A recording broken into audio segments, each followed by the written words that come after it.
sifting through conflicting health information to shed light on the truths. That's the job of our next segment. We like to call it Medical Mythbusters. Like this one, myth or reality? Red wine may curb fat cells. Reality. In fact, resveratrol, a compound present in grapes and red wine, appears to inhibit the development of fat cells and have some other anti-obesity properties as well. This is according to a report from the University of Ulm in Germany. But adding red wine to your daily diet must be balanced against other health risks, like alcohol dependency. Here's another one. Myth or reality? Exercising with a cold is harmful to your health. Myth. Exercise does not cause you to remain sick any longer.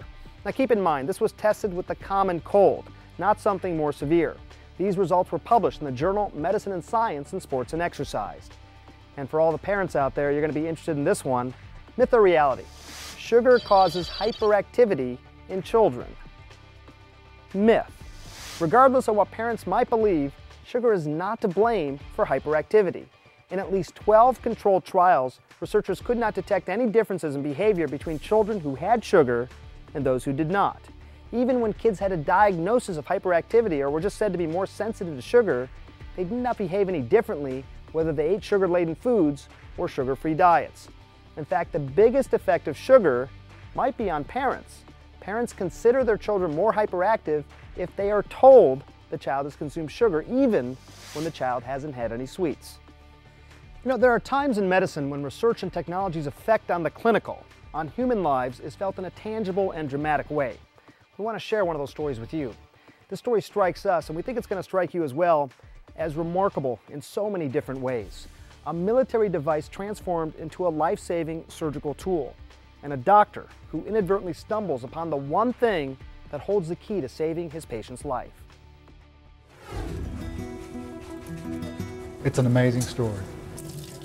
Sometimes the right information falls into the right hands at exactly the right time.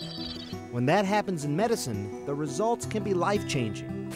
Dr. Thomas Ellis is a neurosurgeon at Wake Forest University Baptist Medical Center in North Carolina. This story begins when a 19-year-old patient arrived in his emergency room. An MRI scan confirmed what Dr. Ellis suspected. So this is the tumor here. A very large tumor, right in the center of his brain. A tumor in this location, the third ventricle, is so challenging because to get there requires operating through a long, narrow corridor alongside delicate brain matter. It became clear to me that this was unlike any tumor I had ever encountered. You know, after trying to dissect the tumor, just 5 minutes with each scalpel, and the scalpel would be dull, and I had to move on to use another scalpel. Went through at least a half dozen of them. After 9 hours of surgery, Dr. Ellis made the difficult decision to leave most of the tumor behind, rather than risk injury to his patient.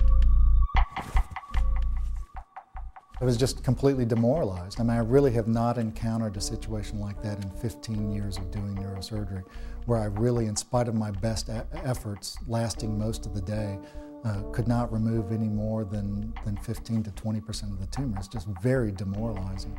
And while the patient was doing okay, I was really pretty down by the time I got home that night. Being the father of 4 children myself, just the thought of having to go through something like this with one of my own children is just beyond words.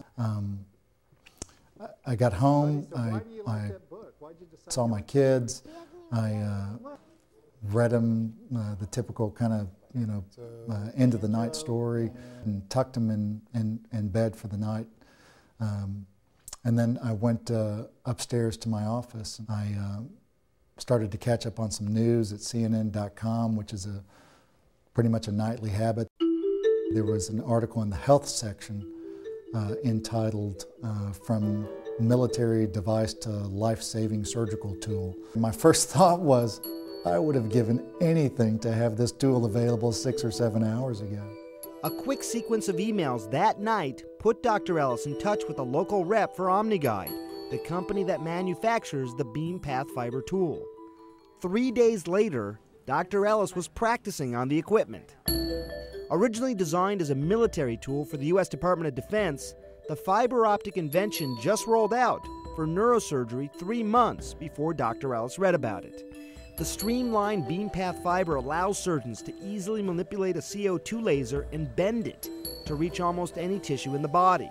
In cases where a scalpel might pose danger, the fiber channels a CO2 laser in a more precise way, melting and then shaving off the tumor. Really about the size and the feel of a fountain pen.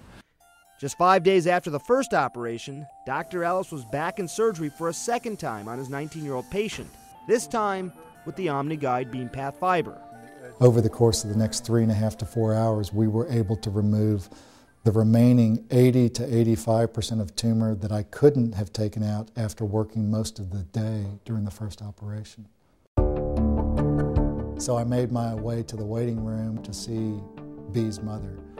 You know, it's such a large room, you can see the eyes across the room, and she was looking with some trepidation as I was walking toward her, just not knowing what I was going to say. And, you know, I tried to give her a thumbs up from about 50 feet away and a smile on my face and just let her know we're in great shape. I think it's an amazing story because it's yet another demonstration of how interconnected we've all become in this world. Here you have a CNN reporter in London who writes a story about a neurosurgeon in Chicago who's using a device that was invented in Massachusetts. That story is read by a different neurosurgeon in North Carolina, and all within about 72 hours, we have the device in North Carolina, and in the span of just a few days, we perform really a life-saving operation on this patient.